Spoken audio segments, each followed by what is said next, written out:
Live from an undisclosed location. It's me.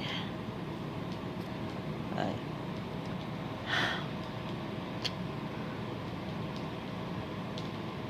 want to say a couple things to you. Number one, you've never been nasty. Ever, ever, ever. I don't think you can be. You're such an empathetic person. And that must be exhausting. I know, because I myself am an empathetic person. I take on everybody's problems, and I feel them. And I know you do too. And it makes me want to apologize to you that you had to meet me now. Because this isn't me. I mean, there are some things that I always am. I mean, I'm always a writer. I'm always passionate. Always have and will love David with my whole heart.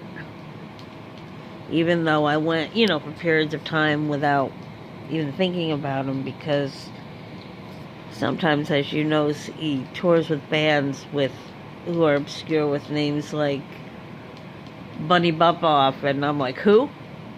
And it's like, oh, he's with them, and I didn't know? Crap. I could have gone to see them in a tiny little club. I wish I had known. Now that I'm more aware, I'll be up on it more. So if I hear about some obscure thing that he might have mentioned once in an interview 10 years ago, I know there's a chance he might be there, and I'll go.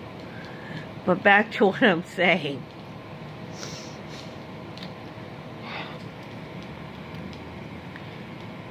See, this is what having this disease does. I can't even think straight. I know exactly what I'm going to say, and it either comes out wrong, or I can't even find words. It's like the most frustrating thing I've ever experienced. And I know it's all organic. But when the shrink says, hey, sorry kid, no drugs are going to help this. You're just going to have to stay in therapy and try to beat it. Okay.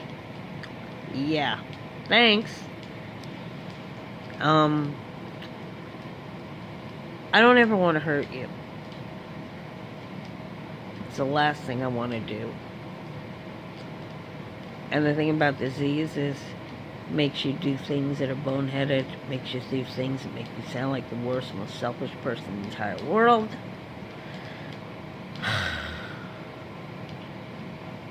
And it's just, it sucks.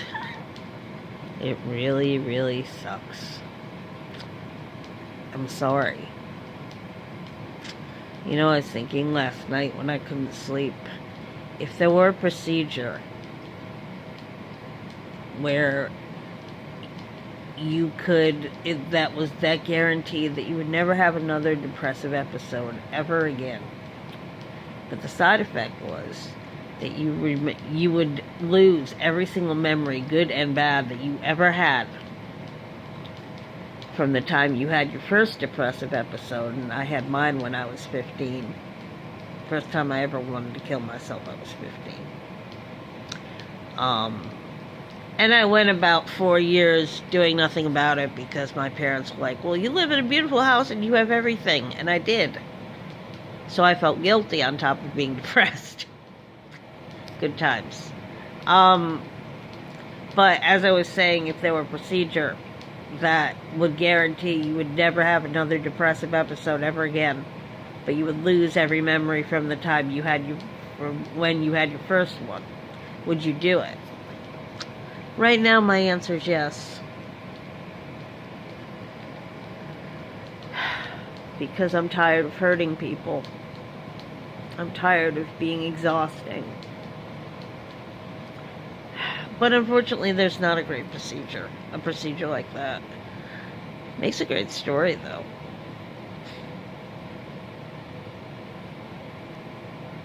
Makes a really interesting story. I mean, it's already mapping itself out in my head. So maybe I'll go write it.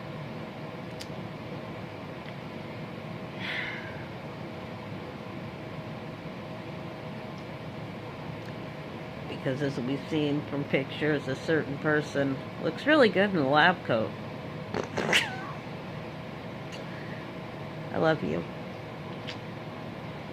I'm doing the best I can. Right now my best sucks. I don't know what else to say. Thank you for everything. Seriously. Thank you. Love you.